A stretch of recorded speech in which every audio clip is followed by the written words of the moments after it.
কিন্তু তাদেরকে হত্যা করতেছে। বাংলাদেশের নতজানু সরকার প্রতিবাদ করার মতো তাদের কোনো ভাষা নাই। প্রতিবাদটুকু যে করবে, কিভাবে করবে?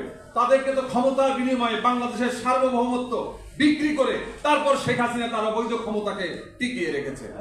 আজকে আমাদের সীমান্ত হত্যা নিয়ে কথা বলা দরকার। আজকে সীমান্তে প্রতি মাসে 5 জন 7 জন 10 জন করে আমাদের বাংলাদেশি ভাইদেরকে হত্যা করা হচ্ছে। আজকে গরু যখন আনতে যায় তখন তো কাউকে গ্রেফতার করা হয় না, তখন তাকে গরু গুলি করা হয় না। বাংলাদেশের টাকা দিয়ে যখন গরু নিয়ে আসে তখন তাদেরকে গুলি করা হয়। এই সমস্ত অনাচারের বিরুদ্ধে আমাদের রুখে দাঁড়াতে হবে। ফারাক্কার প্রভাবে, টিবাই মুখের প্রভাবে আমাদের 54টি অভিন্ন নদীতে যে ড্যাম দিয়েছে, এর বিরুদ্ধে আমাদের গ্রামগঞ্জে, পাড়া মহল্লায়, সমস্ত জায়গাতে আমার মনে হয় আপনারা যারা এখানে উপস্থিত আছেন, আপনাদের আরো সক্রিয় ভূমিকা পালন করা দরকার। আমরা আপনাদের সাথে কর্মীর ভূমিকায় থাকব। আপনাদের সবাইকে ধন্যবাদ জানিয়ে আমি আমার বক্তব্য শেষ করছি।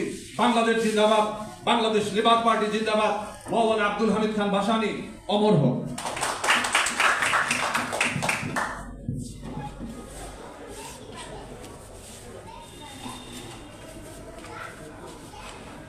ধন্যবাদ ডাক্তার মোস্তাফিজুর ইরান ভাই, যে বক্তব্য, যে সংগ্রামী বক্তব্য।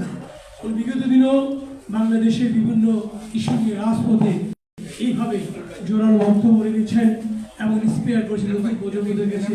আমি ইরান ভাইয়ের এই বক্তব্যকে দেবো, এই ইরান ভাইয়ের ধরনের বক্তব্য মতো আমরা সকল নেতাদের পক্ষ থেকে এই ধরনের বক্তব্য আসা উচিত এবং বড় বড় জনসমাজে এই ধরনের বক্তব্যগুলি আসা উচিত এবং লেখনের মাধ্যমে, বিভিন্ন সেমিনারের মাধ্যমে ভারতের যে অগ্রাসন, যে আগ্রাসনের মাধ্যমে বাংলাদেশকে যেভাবে আজকে একটি তলাবিহীন ঝুঁকির মতো আগায় 70 হয়েছিল, আবার সেই নতুন রূপরেখা তৈরি করেছে, সেই বিরুদ্ধে যেভাবে কাজ করা উচিত আমাদের মনে হয় ইরান ভাইয়ের যে বক্তব্য, এই বক্তব্যগুলি আগামী ভোটের মধ্যে সবার তুলে ধরা উচিত।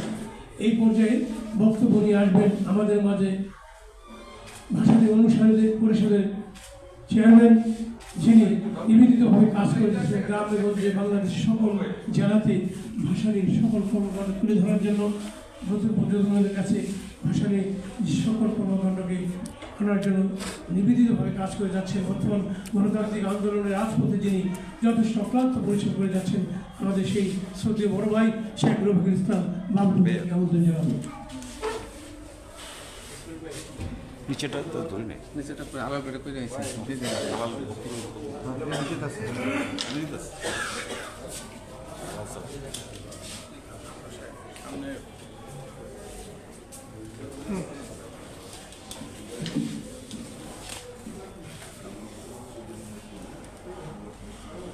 বিসমিল্লাহির রহমানির রহিম।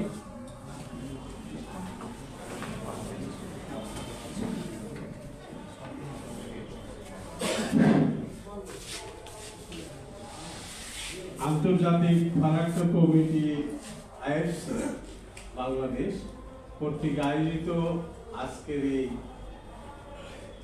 ফারাক্কা লং মার্চ দিবস উপলক্ষে এই আলোচনা সভার শ্রদ্ধেয় সভাপতি, নিউ নেশন পত্রিকার সাবেক সম্পাদক, বিশিষ্ট সাংবাদিক জনাব কামাল আহমেদ মজুমদার, মুস্তফা কামাল মজুমদার এখানে উপস্থিত আছেন, আমাদের নেতা 69-এর গণ অভ্যুত্থানের মহানায়ক, জাতীয় পার্টির চেয়ারম্যান, সাবেক মন্ত্রী জনাব মুস্তফা জামাল হায়দার, মঞ্চে উপবিষ্ট আমাদের সহকর্মী সিরাজউদ্দিন সাথী, লেখক, গবেষক, একসময় সরকারি পদে উনি যুগ্ম সচিব ছিলেন। উপস্থিত আছেন গাজীউল হাসান ভাই সহ নেতৃবৃন্দ। আমি আজকে ভাসানী অনুসারী পরিষদের পক্ষ থেকে আন্তর্জাতিক ফারাক্কা কমিটি